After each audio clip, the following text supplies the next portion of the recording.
Welcome to the Deepak Saini Show.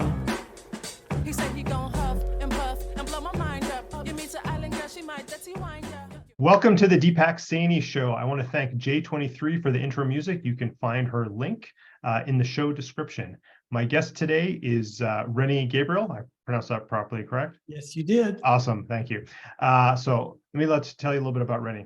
After 2 divorces and a business failure, he went from broke to at age 50 to a multimillionaire after learning the 3 secrets of the wealthy, despite failing high school math.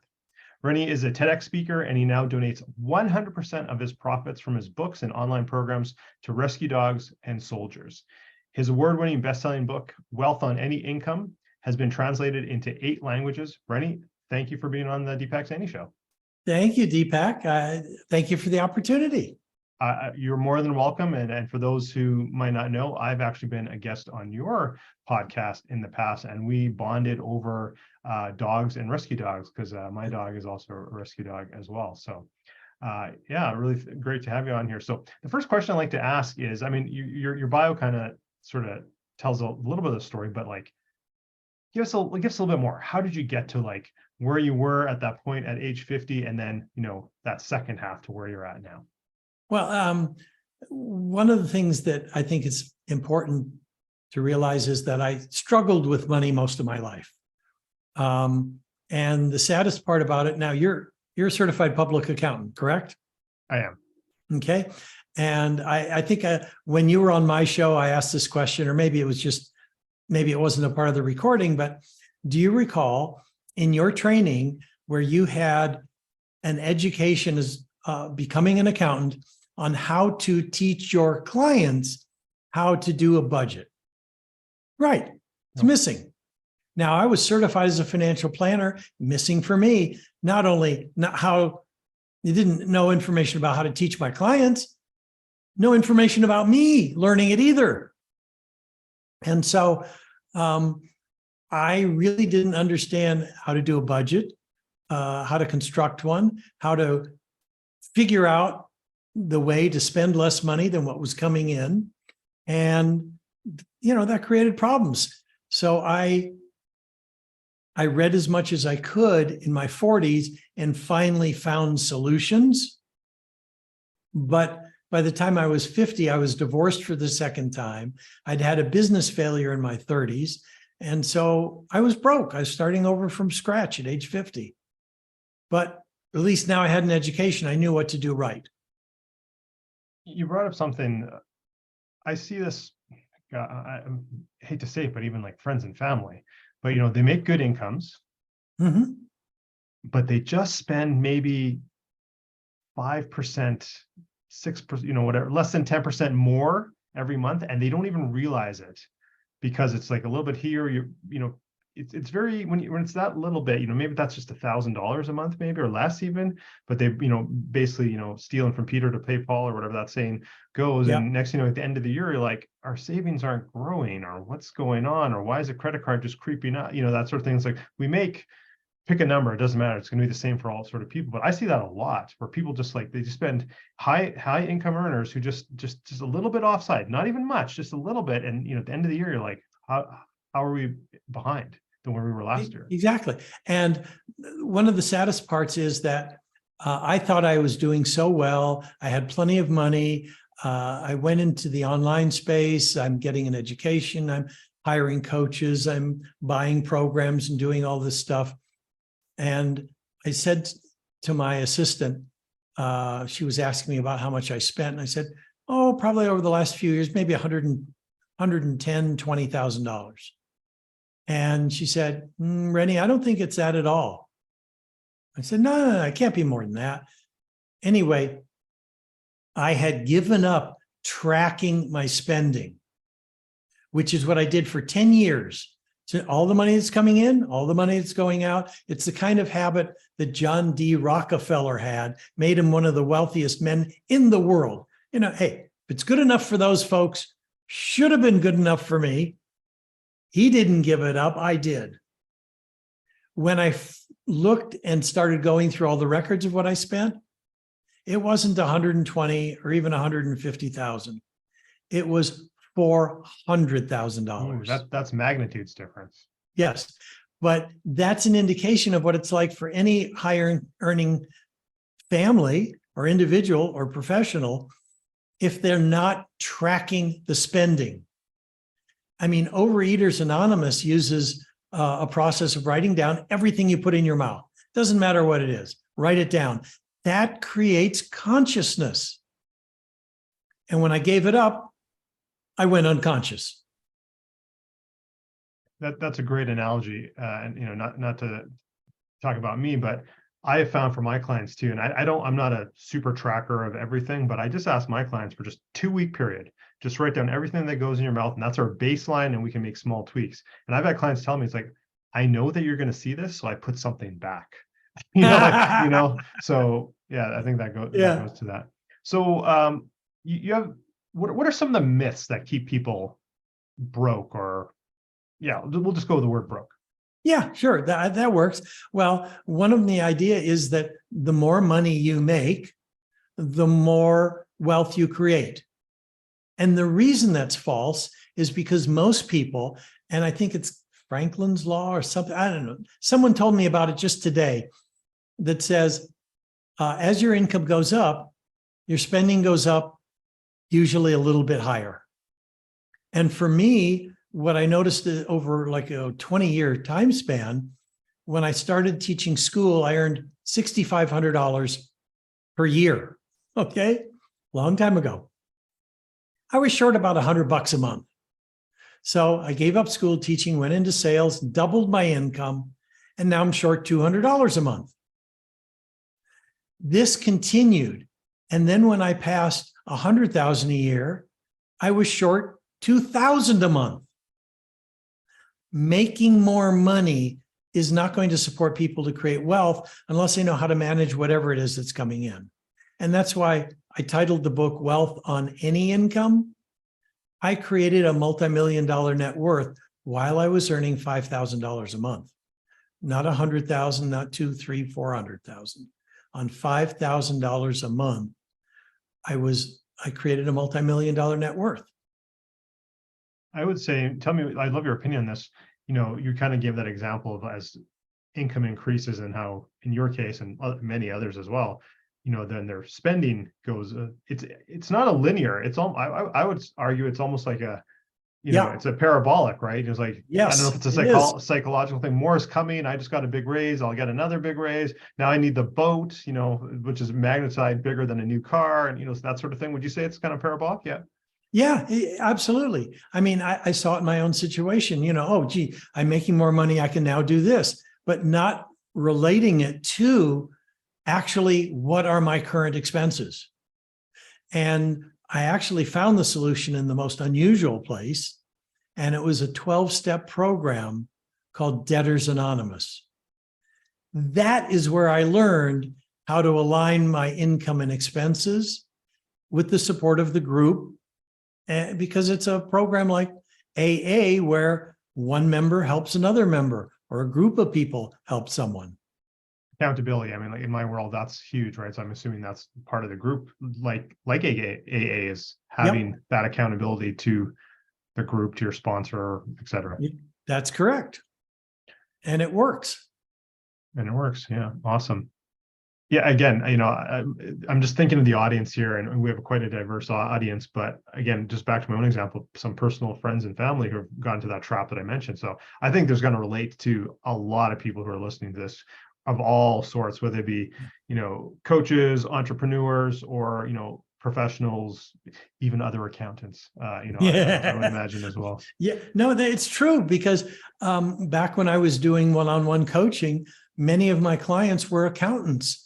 And a couple of them I helped through bankruptcy.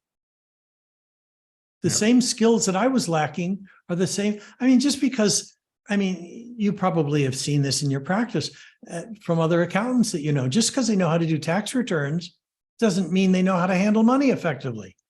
No, and I'll just throw this out and then we'll move on. But there's accounting is a broad field, right? And everyone has this notion like, oh, well, you must do taxes. Well, like some accountants do taxes. There's a lot of different things accountants do. And so yeah, to the point is like, just because you're an accountant doesn't mean you know all facets, and certainly you don't learn how to manage money. Really, that's not really part of the training per se. So Rennie, what are the secrets of the wealthy? The top 3, 5, whatever secrets of the wealthy. Well, I would say there are 3 as far as I'm concerned. They fall into subcategories, but the 3 broad categories, I created an acronym, AFI, for these 3 categories. Okay, AFI, okay. Yep, has nothing to do with the American Film Institute. Okay. Okay, the A stands for attitude, the F stands for forms, and the I stands for investments. So I'll give you some examples. When we're talking about attitude, one of the attitudes I've noticed with the wealthy, including myself, is that you can use debt to create wealth. And focusing on paying off debt, whether it's credit card debt or anything else, does not lead to wealth, doesn't lead to financial freedom, doesn't lead to complete financial choice. All it leads to is maybe having no debt. But okay, Deepak, can I put you on the spot? I'm totally open to that, but can I just give an example, because maybe that covers off it anyway. So Sure. what you're saying, if I'm understanding correctly, you're saying basically like, don't be afraid to get a mortgage on a rental property as long as the cash flow from it covers the mortgage and maybe then some. That's good debt, to use that good debt. That's correct. That'd be an example. Yeah. Okay. So Yeah. put me on the spot. Put me on the spot. Okay, so now I'm going to say, now whether it's bad debt, good debt's irrelevant. Let's say that you had no debt. You had no credit card debt. You had no car loans. You had no mortgages whatsoever. Just figuring you have a house. If you had absolutely no debt, would you be financially free? Could you stop working for a living? No, because the way I look at it to be financially free is you need to have cash flow coming in that covers all your expenses. And just Exactly. because you have no debt doesn't mean your house doesn't cost you something every month. Exactly. You still want to buy groceries, still want to pay utility bills, and that's exactly what I'm getting at. Property taxes, those dang property taxes. You want to keep that house, pay those taxes. The thing that people don't realize is if they pay off debt, it doesn't mean they've created assets that generate an income. And so when I hear people say, get rid of your debt first, get rid of your debt first, pay off your credit cards first, look at that. No. Start treating yourself like you matter and pay yourself first. Set aside money you're going to keep for the rest of your life and invest it. And those investments will pay off your credit cards. Yeah, this reminds me, and I love your take on this too. I didn't think we'd go this direction. So my daughter, she's at the age like she wants a phone. And I was like, okay. And she even has the money, but and she does some little things for me and she helps me in my business and I pay her. And I said, look, let's do this properly. Which she does. This is this discussion we had. You invoice me like properly. I will pay you because this is a business expense for me. You're legitimately doing work that I could hire someone else to do. You've created income and now pay for your phone with your income. And it's a business expense for you to have this phone.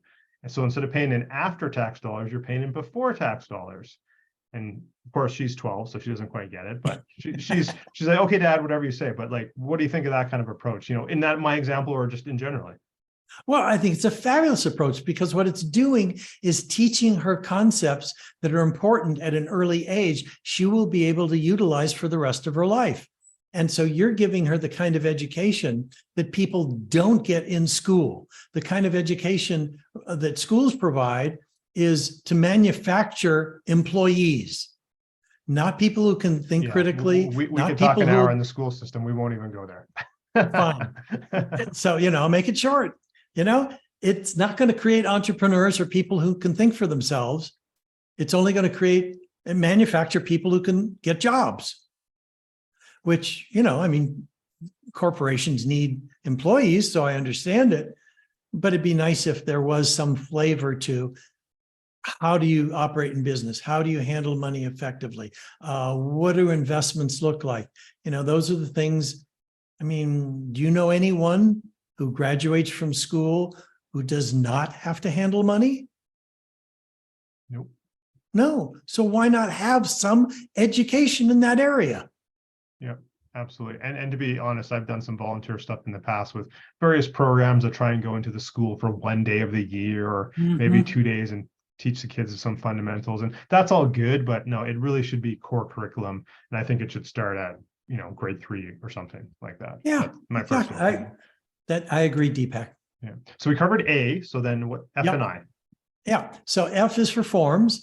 They're the same forms you and I have seen. You go apply for a loan at the bank. They want to know, what do you own? What do you owe? A wealthy person looks at that and looks for, what is it that's going to enhance my wealth? Not, what's the value of my big screen TV? And so a wealthy person looks at these forms differently than ordinary people. As an example, you talked about rental real estate, getting a mortgage and so on. Well, someone looks at their own personal house. It's not really an asset. It's a liability. I mean, it sucks up money. It doesn't generate an income. And so that's the thing with the forms, whether it's a income and expense form, whether it's a balance sheet, they look at these same forms that most people see, but they look at them differently. I want to make a quick distinction there. I would say, tell me if you agree. So 100% agree with you that, the wealthy look at these forms differently than the average person.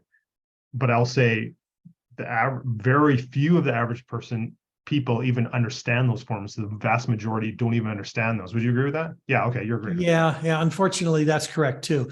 So again, that can be a part of a financial education in high school, junior high school, whatever. And it's all missing. I didn't learn this stuff until I was taking accounting classes in college, and not everyone takes accounting classes. So you're absolutely right. The vast majority of the population. Again, not to dwell on now liberal arts education, but it might be helpful to take one accounting class if you're a music major or philosophy or whatever. Just maybe that one might just be enough to help you. Maybe, but anyway, oh yeah, I digress. Yeah, even people in the artistic field may want to know what their business manager is doing, because there's enough examples of people who completely relied on their business managers, who didn't pay their taxes, and now the artist is in trouble. So yes, it's, they ought to, doesn't matter if you're an entertainer, if you're a visual artist, it makes no difference. These are still things that are important for them to know. You're absolutely right. Okay, so we covered attitude, we covered forms. The last thing is investments. And too many people think they're limited to stocks, bonds, and mutual funds for investments.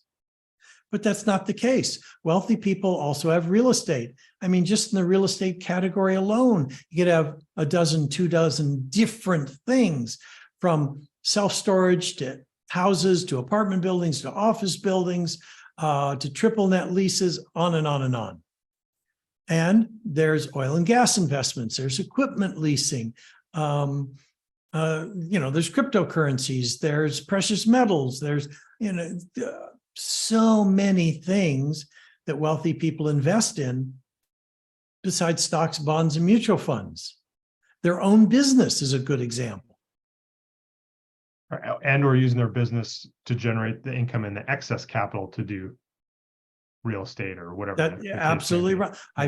Back when I owned a pension administration company, I noticed the wealthiest clients of mine who had businesses took the excess profits from those businesses and made investments outside of the business. If they sold the business, great, they got some money. If the business collapsed, so what? They had assets outside the business also. Yeah, I would also say too, and love your take on this, for my, let's call it research, that even if someone, the wealthy investor has a core area that they, it's their bread and butter, maybe it's apartment buildings, or they still have a few fingers in other things. They're not all in one thing, even though that maybe 90% or 80%, they're in other things as well. That's been my take. Yeah, and I would agree with you. If I looked at my own situation, probably 70% of our net worth is in real estate, but then again, different forms of real estate. And then we have the stock portfolio. I've done equipment leasing. I've done oil and gas. I've done lending. Yeah, so there's other things as well. Awesome. So AFI, Well, Yep. maybe that'll be the title of the show, the AFI method, or something like that. Yes, the American Film Institute. Yes. Yeah. We kind of touched a little bit on, why it's sort of bad to focus on paying off debt. And we kind of also touched upon, how people learn about money or handle money. Like, is there anything else you want to like sort of round out our conversation in that regard? Yeah, probably one of the important things is that I create an expression that it sounds like this: wealth creation is a team sport, not a solo sport. I hate the expression self-made millionaire. Baloney. Yeah. No one does it by themselves. The greatest athletes on the basketball court, on the football field, they're a part of a team. And it's the same thing with finances. You want to have a team. You want to have a banker. You want to have an accountant. You want to have an attorney. You want to have a business manager. Maybe you want to have a coach. It's a team approach. And that's what I learned in my 40s, is that I don't have to do things by myself. And people want to help if you ask them. I was not willing to ask for help up until my 40s. So I continued to struggle. Once I became willing to ask for help, it just came in a flood. And so that's why I say wealth creation is a team sport, not a solo sport. I love that. And I think that goes beyond just wealth creation to many aspects of life that people could just incorporate. Like I'll just use myself, and, I'm not shy to share that, when I started, I guess round 2 of my entrepreneurial journey, which is what I'm doing now and coaching where I'm coaching, it's only been the last year where I finally got over my own personal stubbornness and maybe this notion of, well, I was a CPA, so I know this and that, and really asked for help and get the right training and right appropriate coaching, that I'm now seeing, like, again, real acceleration in my own business. I was up, I like to use this term. I was playing small, and I got the right help, and now I'm up leveling, and now I'm starting to play big, and it'll just go bigger and bigger. So wherever anyone's at, for all the listeners, doesn't matter what your occupation is or what industry you're in. I think there's getting appropriate help, whatever that looks like for you, and maybe that's even just in your own family, is I think is so key. Yeah, you're absolutely right. And it also applies not only to wealth, like you said, it applies to business growth. It applies to investing. It applies to relationships in marriages. I mean, no one has to do these things alone. And there are experts out there who are more than willing to help and mentor. And all you have to do is ask. Absolutely. So Rennie, I want to, this podcast isn't focused on health, but I am the health guy, an anti-aging type of guy. So I want to throw a couple of questions at you. We may have talked about this when I was a guest on your show, but I don't recall. But what does your morning routine look like? Or your health routine on an average day? What does that look like for you? On an average day, I get up, and at some point I'll do some push-ups, some sit-ups, or ride my bike, maybe 8 miles. So during the week, I'll have done any or all of those things. And, it keeps me fit, keeps my mind sharp. When the pandemic started and I started adding weight, I gained about 10 pounds. And now that I became more conscious about what I'm doing, I've lost 12 pounds. That's awesome. And 10-pound gain weight during COVID is actually about 1/3 the average of what most people gained during that. Yeah. Well, I always tried to stay fit. So keeping in the health bent, if you could go back and talk to your 20-year-old self or some period younger self, specifically around health, what would you tell yourself? At some point, you're going to have to eat healthy. Why not just start early? Okay. I love that. Same question, but more now on the finances side and sort of the wealth management side, if you will. That would be a concept that's 5,000 years old. And I phrase it as treat yourself like you deserve to own some of the money you're earning. keep 10% for the rest of your life, invest it, and you'll find that you won't have to work for the rest of your life. Warren Buffett had a great expression. He says, if you haven't learned how to make money while you sleep, you will work for the rest of your life. Yeah, I've heard that before. That's a good one. That's a good one. So I want to share, probably I'll give you the last word here, but you do have a free downloadable gift for the audience. Yes. That you want to give, and we're going to put the link in the description and all that. But I'm just going to read it out here. So it's www.wealthonanyincome.com/TEDx. Is that correct? That's correct. Okay. So yes, everyone, please download that. Check out Rennie's work. He's an amazing guy. Obviously, I've been on his podcast before. He's, now reciprocated. So he's doing quality things. And again, if you don't recall from what I said from the bio, a few minutes ago, 100% of his profits from his books and online programs going to worthy causes, rescue dogs, which is a passion of mine, and then soldiers as well, which, I think we all understand, freedoms, and Memorial Day just passed recently from when the time of recording. So I think we all understand that. So definitely download that free gift and check it out. So any last words of wisdom, golden nuggets, or anything like to that, so to speak, that you'd like to share with the audience? The only thing I can think of is if you want to donate to the causes that touch your heart, then create the level of wealth that will allow you to do it.